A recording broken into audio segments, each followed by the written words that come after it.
신약성경 371면에 있는 야고보서 1장 2절에서 4절까지 말씀입니다. 제가 봉독해 드리겠습니다. 내 형제들아, 너희가 여러 가지 시험을 당하거든 온전히 기쁘게 여기라.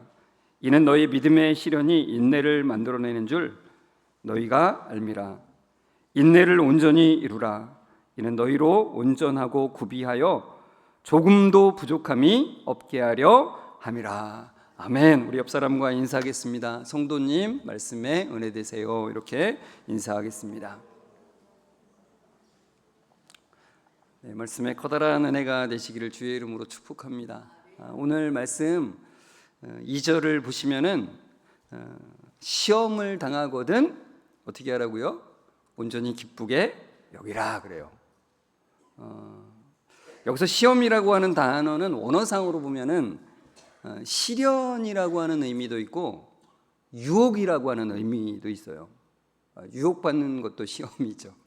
근데 여기서는 유혹이라는 의미보다는 이제 그리스도인으로서 믿음을 지켜야만 하기에 따르는 시련, 그런 의미로 더 크게 사용되었습니다. 그러니까 내적인 욕심으로 인한 시험이라기보다는 외적으로 오는 어떤 그 압력, 그것으로 인한 그 고난, 그 시험이라고 하는 의미가 있습니다. 여러분, 시련에는 참 종류가 많습니다. 그죠? 이것이 믿음 때문에 오는 고난인지, 그냥 내가 잘못해서 오는 고난인지, 그냥 어떤 사람이 나를 미워해서 오는 고난인지, 이게 다 종잡을 수는 없어요. 그러니까 명확하게 이게 믿음 때문에 내가 당하는 고난인가라고 하는 게 헷갈릴 때가 있어요. 그렇지만 여러분, 전체적으로 보면 우리에게 다가오는 모든 시련이라는 것은 사실은 믿음 때문에 오는 겁니다. 그러니까 사탄이 우리의 신앙이 하나님을 향하도록 하나님의 뜻대로 사는 것을 싫어하잖아요. 그러니까 여러모로 알게 모르게 참 우리에게 시련을 만나게 하죠. 근데 여러분, 시련을 만났을 때 기뻐할 수 있겠습니까? 네, 다 물어보고 싶어요. 기뻐하기 어렵겠죠. 지금 마음 같아서는 기뻐할 것 같지만 막상 시련이 닥치면은 기쁨이 온데간데 없고 슬픔과 절망이 우리의 마음을, 어두움이 우리의 마음을 사로잡는 게 보통이잖아요. 저도 마찬가지입니다. 여기서 말씀을 전할 때는 굉장히 늘 은혜를 구할 것 같은데 그렇지 못한 때가 참 많이 있죠. 여러분, 그 믿음의 시련을 당하는 이유에 대해서 예수님께서 친히 말씀하신 게 있어요. 요한복음 15장 19절인데요. 같이 읽어볼까요? 너희가 세상에 속하였으면 세상이 자기의 것을 사랑할 것이나 너희는 세상에 속한 자가 아니요 도리어 내가 너희를 세상에서 택하였기 때문에 세상이 너희를 미워하느니라 그래요. 우리는 예수님을 믿기 전에는 어디에 속한 자들이에요? 어둠에 속한 자들이죠. 그러나 예수님으로 인해서 이제는 어디로요? 빛으로, 빛에 속하게 되었습니다. 우리는 빛의 자녀입니다. 그러니까 어둠의 세상과는 구별이 되는 거예요. 여러분, 물속에 기름을 넣으면은, 기름 넣고서 막 흔들면은 잘 섞이나요? 그렇지 않죠. 다시 기름이 쫙 위로 뜨잖아요. 그러니까 우리도 마찬가지예요. 세상에서 분명히 두 발을 디디고 살아가지만 구별이 돼요. 왜요? 이 세상의 법을 우리가 따르고는 있지만 진짜 따르고 있는 거는 이 세상의 법이 아니라 하늘나라의 법이기 때문에 그래요. 이 세상의 원리대로 나름대로 살아가고는 있지만 진짜 우리가 살아가는 원리는 하늘나라의 원리이기 때문에 그래요. 그래서 예수님은 그것 때문에 우리가 미움을 받는다 그래요. 왜요? 세상과 다르니까. 네가 유별나냐? 네가 그렇게 잘났냐? 이런 미움을 받을 수밖에 없대요. 그런 미움들을 비롯해서 여러 가지로 인해서 우리에게 고난이 다가오게 되고 어려움이 된다는 거예요. 근데 세상의 미움이 명확치 않을 때가 참 많다 그랬죠. 그러니까 그런 모든 것들 속에서 하나님의 인도하심이 있구나, 하나님께서 허용하신 것들이 있구나라고 하는 것을 생각하는 거죠. 그래서 하나님께서는 이 고난들을 우리에게 기쁘게 받으라고 하십니다. 기쁘게. 그 이유는 뭐예요? 하나님이 허용하셨기 때문이라는 거예요. 베드로전서 1장 6절에서 7절을 보시면 같이 읽어볼까요? 그러므로 너희가 이제 여러 가지 시험으로 말미암아 잠깐 근심하게 되지 않을 수 없으나 오히려 크게 기뻐하는도다. 너희 믿음의 확실함은 불로 연단하여도 없어질 금보다 더 귀하여 예수 그리스도께서 나타나실 때에 칭찬과 영광과 존귀를 얻게 할 것이니라. 여기 말씀해 보면은 그러잖아요. 잠깐 근심하게 되지 않을 수 없으나. 하나님이 우리를 너무나 잘 아세요. 우리는 근심할 수밖에 없어요. 잠깐. 그러나 그리스도인들은 계속 근심하는 자들이 아니라 어떻게 해요? 기뻐함으로 바뀌는 자들이라는 거예요. 그러니까 이 말씀은 그런 거죠. 너희에게 닥친 어려움들은 지금은 힘들고 괴로울 거다. 그러나 그것이 오히려 기쁘다는 것을 알게 될 것이다. 시련 가운데서 믿음으로 살아가는 것은 금보다도 더 귀하대요. 그래서 주님 다시 오실 그날에 칭찬과 영광과 존귀를 얻게 할 것이라고 말씀하세요. 지난 월삭기도의 말씀에 요한계시록 14장 13절 말씀을 우리가 나눴는데 거기에도 그런 말씀이 있어요. 성도의 죽음, 그러니까 주 안에서 죽는 자들은 복이 있대요. 행복하대요. 죽는 게 복이래요. 그 이유가 뭐냐면 수고를 그친대요. 더 이상 수고와 고난이 따라오지 않고 그 나라에 들어가면 성도가 행한 일이 따라온다는 거예요. 성도가 행한 일이. 그 성도가 행한 일은 어떤 거냐면 눈에 보이는 것으로 행한 것이 아니라 눈에 보이지 않는 것, 그러니까 믿음으로 행한 것들이죠. 여러분, 우리가 마음속에 너무 깊이 참 새겨둬야 될 말씀 아니겠습니까? 주님, 우리의 한 순간순간이 믿음으로 선택하게 하여 주시고 믿음으로 살아가게 도와주십시오. 주님께서 그날에 우리를 향해서 하늘의 상급을 주신다는 것을 믿으며 살아갈 수 있도록, 주님을 바라보며 살 수 있도록 도와주십시오. 이렇게 기도하며 살아가라고 우리에게 말씀해 준다는 거죠. 여러분, 그렇다면 믿음으로 인한 시련을 당할 때 기뻐해야 될 이유가 무엇인가? 그 두 가지로 한번 정리를 좀 해봤어요. 첫 번째는 그렇게 시련 당하는 것이 하나님 자녀의 정체성을 보여주기 때문이라는 거예요.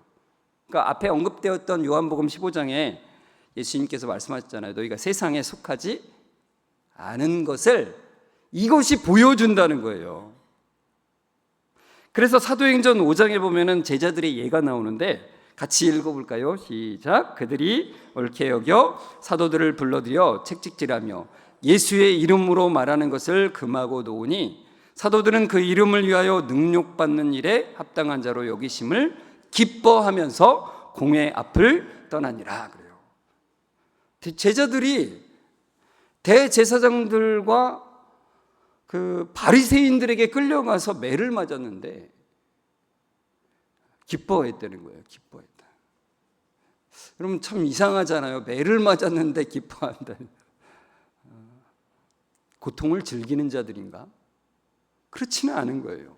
근데 여기 나오잖아요. 매를 맞았음에도 제자들이 기뻐한 이유가 뭐라고 나와요? 예수님을 위해서 능욕받는 일에 합당한 자로 여겨짐 때문에, 핍박받는 자로 합당하게 내가 그 자리에 있다는 것이 너무나 기뻤다는 거예요. 그러니까 제자들은 안 거예요. 참 제자라는 것은 자신을 부인하고 자기 십자가를 지고 그분을 따라가는 것이라는 거예요. 예수님처럼 고난받고 죽을 때 예수님과 같이 부활의 영광에 참여함을 통해서 세상이 줄 수 없는 그 평안함과 놀라운 영광이 함께한다는 것을 안다는 거죠. 그러니까 하나님의 자녀로 예수님의 속한 자로 있다는 것이 얼마나 기쁜 일인지를 이들이 깨달았다는 거예요. 그래서 히브리서 11장 36절에서 38절 말씀을 보면은 기쁨으로 시련과 환난을 당한 사람들의 모습이 나오죠. 같이 읽어볼까요? 또 어떤 이들은 조롱과 채찍질 뿐 아니라 결박과 옥에 갇히는 시련도 받았으며 돌로 치는 것과 톱으로 켜는 것과 시험과 칼로 죽임을 당하고 양과 염소의 가죽을 입고 유리하여 궁핍과 환난과 학대를 받았으니 이런 사람은 세상이 감당하지 못하느니라. 그들이 광야와 산과 동굴과 토굴에 유리하였느니라. 그래요. 여러분, 예수님의 제자들뿐만 아니라 우리의 수많은 믿음의 선조들이 그렇게 했습니다.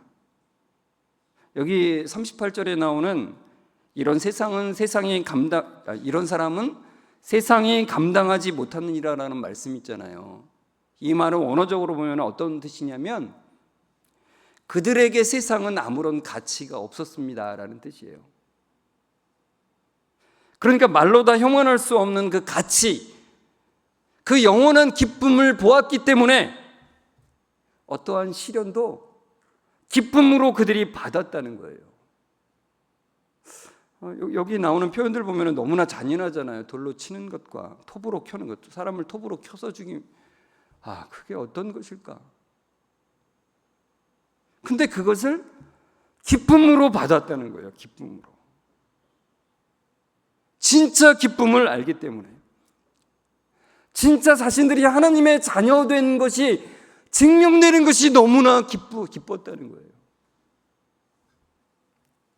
그러니까 기쁨으로 고난을 받을 수 있었던 이유가 바로 하나님 자녀라고 하는 분명한 정체성이 있었기 때문이라는 거예요. 그것이 증명되는 거니까. 그러니까 하나님의 자녀됨과 그 어떤 것도 바꿀 수 없다는 거예요. 그게. 자, 믿음으로 인한 시련을 당할 때 기뻐해야 될 이유 첫 번째가 정체성이 드러나기 때문이라고 했고, 두 번째는 뭐냐면은 시련이 주는 유익 때문이에요. 우리가 읽은 야고보서나 또는 베드로전서, 로마서 등에서 이런 고난에 대해서 말씀하면서 이 고난이 주는 유익을 동일하게 얘기해요. 그게 바로 뭐예요? 우리 나왔잖아요. 인내라는 겁니다. 인내. 자, 믿음으로 인한 시련을 당할 때 기뻐해야 될 이유 두 번째, 인내를 만들어내는 유익이 있기 때문에 그렇다는 거예요. 야고보서 1장 3절 읽어볼까요? 이는 너희의 믿음의 시련이 인내를 만들어내는 줄 너희가 알미라. 로마서 5장 3절 4절 읽을까요? 다만 이뿐 아니라 우리가 환난 중에도 즐거워하나니 이는 환난은 인내를, 인내는 연단을, 연단은 소망을 이루는 줄 알미로다. 그래요. 여기서 말하는 인내라는 것은 뭐냐면 그냥 참는다가 아니에요. 참아야지, 죽기 살기로 참아야지, 이런 게 아니에요. 그와 달라요. 이 성경에서 말하는 인내는 어떠한 상황 아래서도 흔들림 없이 그 자리를 지키는 거예요. 다른 말로 말하면 이런 거예요. 하나님을 신뢰함으로 기다리는 거예요.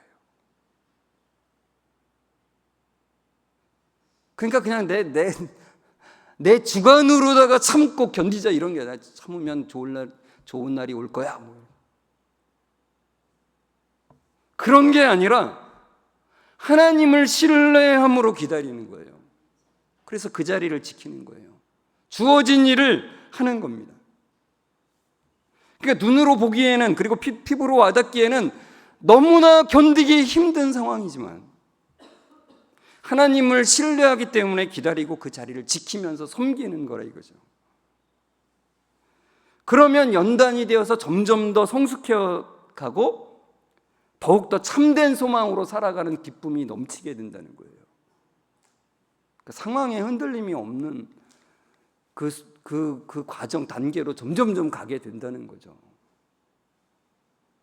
여러분, 어떤 상황 가운데도 흔들림 없이 그 자리를 지키는 것이 사실 얼마나 어렵습니까? 저도 참 어렵다는 것을 느껴요. 왜냐하면 여러 가지 말들과 상황들이 우리의 마음을 흔들잖아요. 여러분이 어떤 뭔가를 하나 작은 걸 맡고 있어도 이 사람이 다 자기 중심성이라 그랬잖아요. 누구나. 그러니까 자기 중심대로 뭐 한 가지를 말할 수밖에 없어요. 우리들은 다 그래요. 그러면은 그 맡은 사람, 그 책임자는 그 말 한마디 한마디가 사실은 되게 크게 들리거든요. 아이, 별거 아니야. 그냥 생각하지 말자. 이렇게 해도요. 그렇지가 않아요. 그러니까 그런 것들이 막 쌓이면은 이게 내가 이거 못하겠어. 이렇게 자꾸 생각이 들게 되죠. 사람들은 자꾸 이건 왜 이렇게 하냐, 저건 저렇게 하냐, 뭐 이런 말들이 많이 나오는 것이 별거 아닌 것 같아도 점점 눈덩이처럼 커지게 된다는 거예요. 그래서 그게 실현이 되죠. 말 한마디 한마디도 실현이 되는 겁니다. 근데 그때 인내라는 거는 어떻게 한다고요? 신뢰하면서, 하나님을 신뢰하면서 기다리라는 거예요. 제가 얼마 전에 말씀드렸는데 담임 목사라는 자리가 너무나 욕을 많이 먹는 자리예요. 왜냐하면 교회에 어떤 일들이 결정될 때마다 이건 왜 이렇게 되냐, 왜 저건 저렇게 되냐라는 얘기를 들을 수밖에 없잖아요. 그럴 때마다 그 마음이 막 요동쳐가지고 빨리 가자, 어딘가로 가자, 떠나자, 뭐 이렇게 이러면은 아무것도 되는 게 아니죠. 그렇죠? 그러니까 주님께서 우리에게 주님을 바라보라고 말씀하시는 거예요. 그 자리를 지켜라, 인내해라. 너의 주관으로, 너의 의지로 그것을 견디라고 인내하라는 것이 아니라 하나님을 신뢰함으로 기다려라, 그 자리를 지키라, 이렇게 말씀하신다는 거예요. 베드로전서 1장 7절이 말씀하는 바도 동일합니다. 같이 읽어볼까요? 너희 믿음의 확실함은 불로 연단하여도 없어질 금보다 더 귀하여 예수 그리스도께서 나타나실 때에 칭찬과 영광과 존귀를 얻게 할 것이니라. 그래요. 그러니까 고난은 마치 금을 연단하는 것처럼 우리의 인내를 만들어내요. 그러니까 여러분, 이 어려움들이 있다라는 것은 정말 하나님의 관점으로 보면 너무나 감사한 거라 이거죠. 너무나 감사한 거예요. 인내는 우리 주님이 다시 오시는 날까지 변함없이 그 자리를 지키게 하는 거예요. 그래서 더 견고하게, 더 풍성하게. 그 인내는 주님이 우리에게 상 주시는 이심을 믿게 하는 거예요. 점점 더. 그래서 오늘 당하는 고난을 견뎌낼 수 있게 하고 환난 가운데 기뻐할 수 있게 하는 것입니다. 그래서 오늘 말씀의 4절에 보면은 인내를 온전히 이루라고 하잖아요. 인내를 온전히 이루라. 이 말이 무슨 말이냐면은 모든 일에 끝까지 인내해라, 그거예요. 여러분, 모든 일에 끝까지 인내하려면 어떻게 해야 될까요? 하나님의 뜻을 바라봐도 이거 어떻게 해야 될까? 너무나 막막할 때가 있잖아요. 근데 우리 신앙의 선배인 요셉 선배님께서 우리에게 참 좋은 것을 알려주고 있어요. 창세기 45장 8절에 보면은 요셉이 말한 것이 있는데 같이 읽어볼까요? 그런즉 나를 이리로 보낸 이는 당신들이 아니요 하나님이시라. 그래요. 여러분, 성경에서 참 억울한 일을 당한 사람들이 많은데 그 중에서도 진짜 손가락 안에 들으려고 한다면 요셉을 빼놓을 수가 없을 것 같아요. 참 억울함으로 말하자면 참 이루 말할 수가 없는 억울함이죠. 자신을 외국에 팔아넘긴, 노예로 팔아넘긴 사람이 무슨 악당이 아니에요. 모르는 어떤 인신매매범이 요셉을 갖다가 판 게 아니에요. 자기의 가족인 형들이 팔았어요. 그러니까 억울함과 분노로만 산다면은 그 삶이 망가졌을 거예요. 그 시련에 대해서 억울함으로 반응하면, 분노로 반응하면 믿음의 시련에 기뻐할 수도 없고, 인내함으로 이루어지는 그 어떠한 성장도 기대할 수가 없는 겁니다. 그러니까 여러분, 시련을 만났을 때 인간적으로 그것을 해석하려고 하지 마시고, 하나님께서 우리에게 주시는 그 뜻으로 그것을 해석하기를. 그 말씀이 생각나는 것을 제가 지난번에도 말씀드렸잖아요. 어려운 일이 닥쳤을 때 말씀이 생각나는 것이 그리스도인들의 특징이라는 거예요. 왜요? 성령님이 우리에게 말씀을 생각나게 하신다는 거예요. 그러니까 하나님의 이끄시는 길을 바라봐야 되는데, 만약에 그걸 억울함이나 분노로 반응하게 되면은 더 멀리 길을 돌아가게 된다는 거예요. 예전에 우리가 그 우회로 책을 같이 오후 찬양 예배 시간에 살펴봤잖아요. 너무 오래돼가지고 지금 기억 못 하시는지 모르겠는데, 너무너무 제가 생생하게 기억이 돼요, 저는. 그러니까 그걸 회피하게 되면, 분노하게 되면, 원망으로 그 일을 하게 되면, 억울함으로 그것을 반응하면은 우회로가 훨씬 더 길어지게 된다는 거예요. 그러나 인간의 악함과 실수마저도 하나님께서는 그것을 주관하시며 그것을 사용하시는 분이시라는 거예요. 그러니까 하나님이 그 모든 것을 사용하시고 운행하시고 지키시고 인도하신다는 것을 믿으며 기다리며 자신에게 주어진 일을 하는 것이죠. 그러니까 요셉이 그런 거예요. 분명히 자신을 미디안 상인들에게 판 작자들은, 인간들은 바로 형들인데, 근데 이집트로 자신을 보낸 것은 형들이 아니라 누구래요? 하나님이시라고. 하나님의 뜻과 섭리가 있었다는 것을 고백하는 거예요. 이게 바로 인내라는 겁니다. 그러니까 하나님의 선하심을 신뢰하지 못하면 인내하는 거리가 멀게 된다는 거죠. 하나님은 우리에게 너무나 좋으신 분이에요. 그것을 고린도전서 10장 13절에도 이렇게 표현을 하는데요. 같이 읽어볼까요? 사람이 감당할 시험 밖에는 너희가 당한 것이 없나니 오직 하나님은 미쁘사 너희가 감당하지 못할 시험당함을 허락하지 아니하시고 시험당할 즈음에 또한 피할 길을 내사 너희로 능히 감당하게 하시느니라. 그래요. 여러분, 하나님은 선하시고 인자하시고 신실하신 하나님이십니다. 하나님은 우리를 괴롭히는 것을 즐거워하시는 분이 아니에요. 그걸 즐기는 분이 아니시라는 거예요. 그러니까 우리의 인내가 자라가기를 원하시고, 우리의 믿음이 자라가기를 원하시고, 우리의 인격이 자라가기를 원하시고, 우리의 소망이 점점 더 커지기를 바라시는 분이시라는 거예요. 그래서 하나님은 우리가 감당할 수 있는 시험, 그 시련만 주시는 분이시라는 거예요. 가장 적당한 때에 피할 길을 주셔서 우리가 하나님의 뜻 가운데로 점점 나아가게 도와주시는 분이시라는 거예요. 피할 길을 가장 적당한 때에 주셔서 하나님의 신실하심을 나타내시는 하나님이시라는 겁니다. 근데 물론 인간의 생각대로의 피할 방법과 피할 때와는 차이가 있다는 거예요. 근데 여러분, 그것을 신뢰라는 거죠. 모든 지각에 뛰어나신 그 하나님의 방법, 우리 안에 하늘과 땅 차이이신 그 하나님의 때에 하나님이 생각하시는 그 때에 그것을 이루신다는 거예요. 그것을 피할 길을 주시는 거예요. 여러분, 자주 시련을 마주하시죠?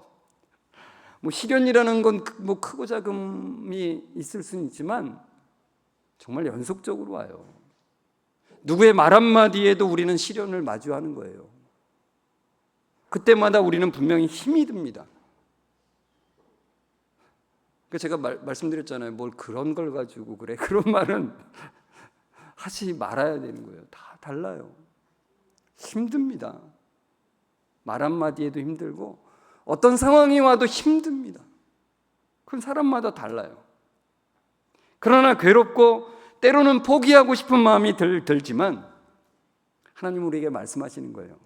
거기에는 나의 뜻이 깃들어 있다. 그러니까 네가 신뢰하고 나의 말씀에 귀를 기울여라. 여러분, 신뢰함으로 기다린다는 것이 얼마나 복된 것인지 몰라요. 하나님이 그것을 통해서 우리에게 주시는 그 은혜가, 복이 너무나 큽니다. 그 인내가 너무나 크다는 거예요. 때로는 너무나 힘들게 느껴질지 모르지만 주의 말씀을 붙잡고 주님이 그 모든 것을 이루어간다는 것을 신뢰하면서 하루하루 살아가시는, 그래서 참된 소망이 넘치는 삶을 사시는 여러분들 되시길 주의 이름으로 축원합니다. 우리 같이 말씀을 생각하면서 찬송했으면 좋겠습니다. 찬송가 408장 4절인데요. 이렇게 돼 있어요. 주 예수 온갖 고난을 왜 몸소 당했나. 주 함께 고난 받으면 멸류관 없겠네. 나의 마음속이 늘 평안해. 나의 마음속이 늘 평안해. 악한 죄의 파도가 많으나 마음이 늘 평안해. 참 우리 삶에는 참 파도가 많아요. 작은 파도부터 큰 파도까지 계속 밀려듭니다. 그러나 주와 함께 고난받는 자들에게는 그 나라에서의 상급과 멸류관이 있다는 것을 기억하며 주님의 뜻이 우리 삶 모든 삶 가운데 있다는 것을 고백하며 주님의 뜻을 따라가기를 원합니다. 주님을 신뢰하며 기다립니다. 주님의 뜻을 신뢰하며 오늘도 그 자리를 지킵니다라는 고백으로 우리 같이 일어나서 함께 간절히 찬송했으면 좋겠습니다.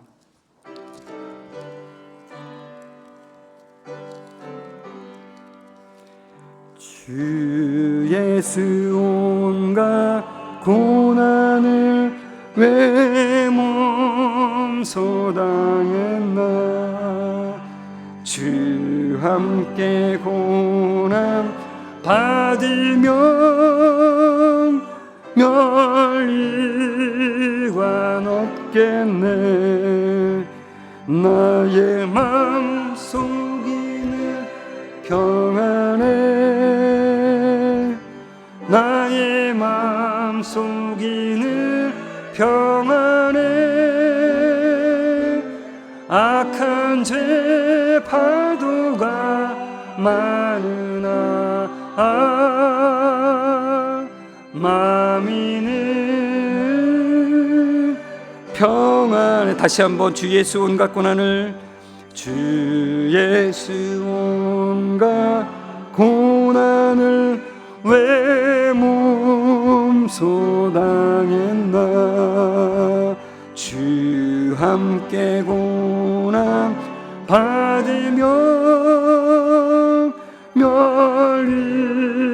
멸류관 없겠네. 나의 마음속이는 평안해. 나의 마음속이는 평안해. 악한 죄 파도가 많으나 마음이는 평안해. 사랑의 하나님, 우리에게 늘 최상의 것으로 채우시고 인도하시니 감사합니다. 주님의 이름을 찬양합니다. 어려움들이 닥칠 때마다 놀라고 힘들어하는 연약한 존재입니다. 그러나 그 어떤 것도 하나님의 허용이 없으면 일어날 수 없는 것임을 봅니다.